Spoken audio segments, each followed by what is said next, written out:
There are two scriptures that I keep with me at all times.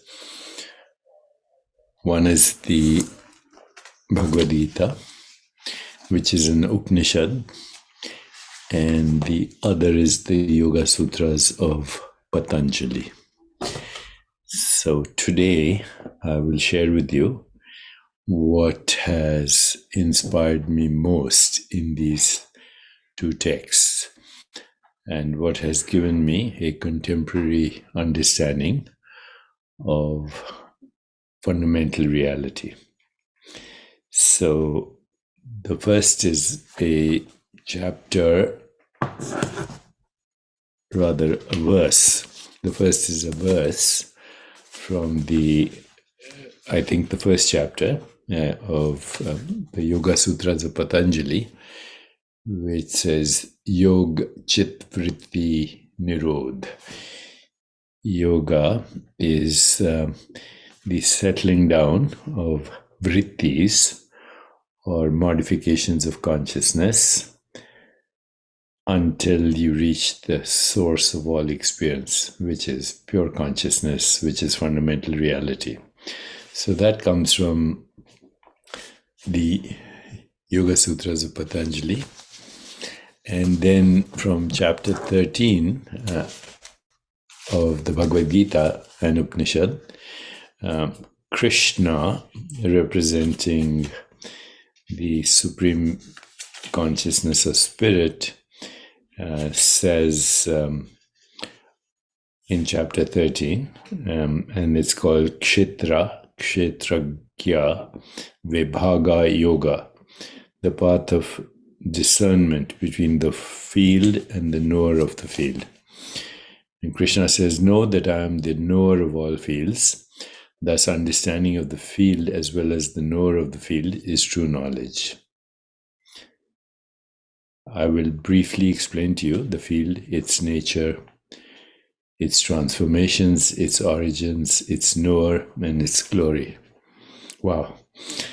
And then he says, the truth about the field and its knower has been sung in many ways and in various hymns by the seers. It is explained precisely and with conclusive evidence in the Brahma Sutras. The field, Kshetra, is made up of the following constituents: the 5 cosmic elements, the sense of I, the intellect, the unmanifest, the mind, the 10 senses, and the 5 objects of the senses: desire, hatred, pleasure, pain, the aggregate, awareness, and firmness. In brief, these represent the field and its modifications.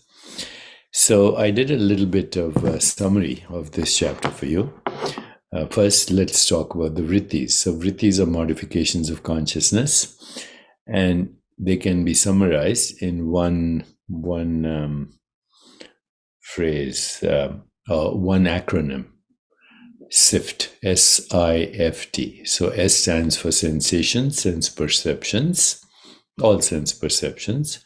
I stands for imagination, images.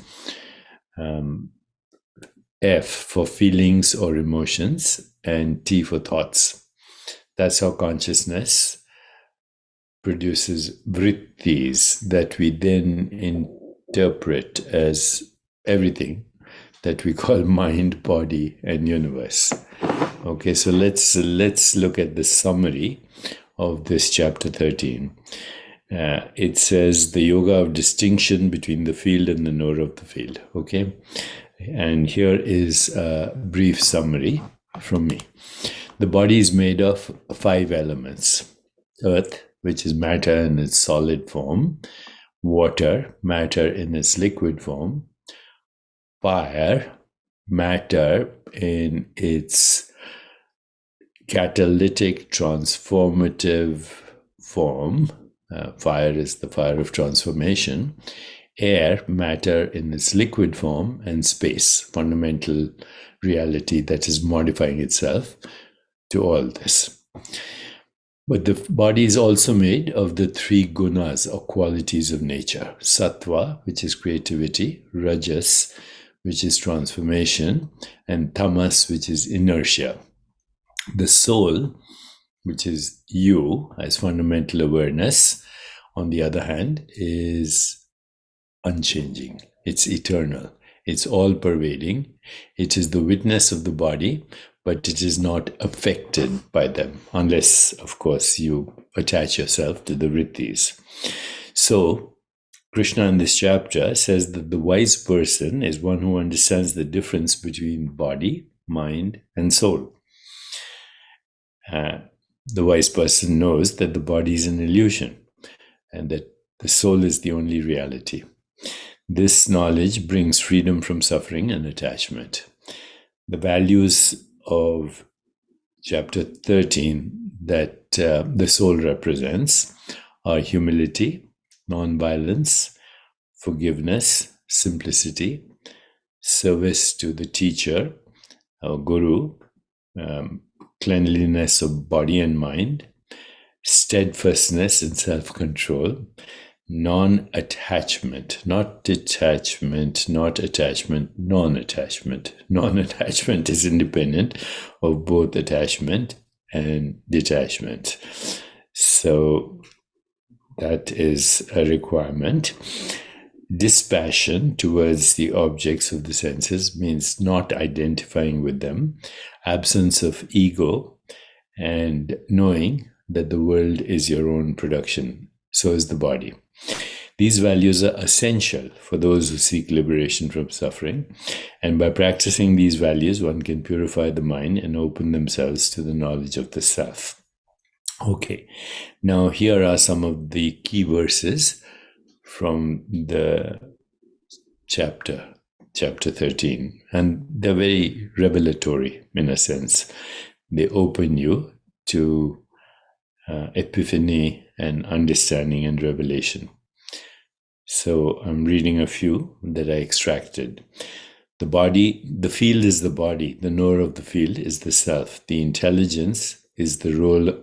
The intelligence is the ruler of the field, and the senses are its agents. The soul, which is the field of awareness, is neither born nor does it die. It does not come to be, nor does it cease to be. It is unborn, eternal, ever-existing, and primeval. It is not destroyed when the body is destroyed. It is not destroyed when the body is destroyed. The wise man who knows the difference between the field and the knower of the field is free from all bondage. And just a little bit about the vrittis as well.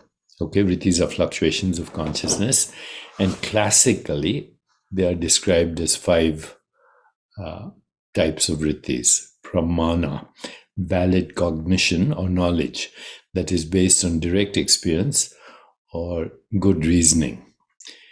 Viparayaya, misconception or knowledge that is based on faulty perception or reasoning. Now, I would go further. I would say all perception is faulty. Vikalpa, imagination or speculation, which is not based on real experience.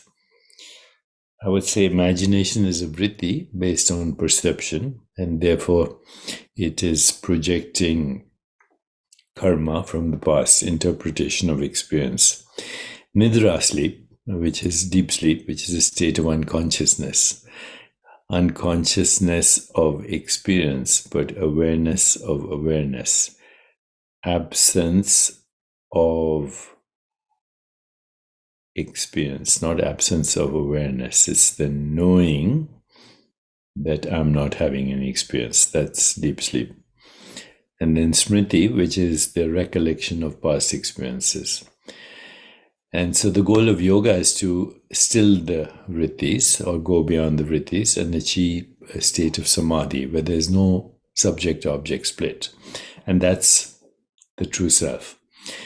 This can be done through a variety of practices, including asanas, physical exercises or physical postures where you understand that your body is a field of awareness. That's how you know your body. That's the only way to know the body, as a field of awareness, as how we perceive it. And we perceive only a small fragment of the electromagnetic spectrum. So what you see as the body is just like the wave on the ocean. What you see is the manifest. The ocean is the unmanifest body, which is the field of awareness. So asana can help us, pranayam, breath work can help us, and of course meditation is the key. When these vrittis are settled, then the mind actually is out of the way, and consciousness becomes transparent. And when consciousness becomes transparent, then there is peace, happiness, and well-being. These are some additional things you might want to know about the vrittis. The vrittis are caused by samskaras, which are the impressions left in consciousness by past experience. So what are sanskaras? They are habits of thinking, feeling, speaking, doing. Habits. And these habits are actually a result of past experiences and past interpretation of experiences, what we like, what we don't like. So sanskaras are projections of karma. And the more we identify with the vrittis, the more they control us. The less we identify with them, the more we know that we are the generator of vrittis. So yoga helps us to gain detachment from the vrittis and greater mastery over mind, body, and universe. Because mind, body, and universe are vrittis. And then the way to get to the vrittis is through the 8 limbs of yoga. Okay, social emotional intelligence, and then asana, then pranayam, then pratyahara, withdrawal of the senses, interoceptive awareness, dharana, focused awareness, dhyan, samadhi. This was the basis of my book, Living in the Light, and actually gave me insights into the nature of quantum reality and quantum body and quantum healing, because quantum healing is simply getting to the source of all experience, and from there using attention, intention, and the infinite organizing power of awareness, pure awareness, to organize the fulfillment of any intention or desire. So quantum healing, quantum body, quantum universe are inspired, at least for me, by the Bhagavad Gita and the Yoga Sutras of Patanjali, and were the basis of several books, including Living in the Light, and of course Total Meditation, which is basically a summary of all the various techniques that you can use, and of course soon to be coming quantum body.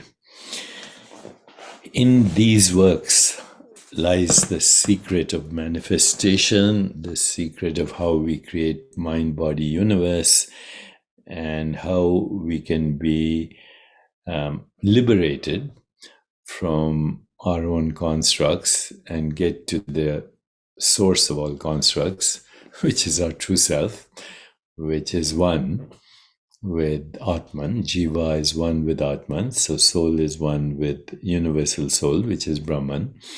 And Brahman is manifesting as Brahmand, the universe. This is a top-down approach. No need for solving the hard problem of consciousness. We begin with consciousness, and we begin with consciousness as without cause. And only things that are in time have a cause, a beginning, a middle, and ending. But because consciousness is without cause, it's not in time. And because it's not in time, it is infinite and spaceless and timeless and formless and irreducible and fundamental and creative and self-organizing and self-sustaining and self-evolving and self-regulating, and it is you. Tattvamasi Aham Brahmasmi. Sat Chit Ananda. Sat, truth, Chit, awareness, Ananda, eternal bliss, eternal joy. Everything else is a vritti, is a disturbance. The undisturbed state of consciousness is reality and bliss. The disturbed state of consciousness is mind, intellect, ego, the five senses, the five subtle senses, the five motor organs, the five Mahabhutas, space, air, fire, water, and earth. And that is what we call the universe. And the body, which is part of the universe, which is constantly and ever in dynamic and ecstatic motion as the creativity of the divine. So I shared a lot with you today. I hope you'll reflect on it, and it will direct you on the path to your own freedom. Thank you.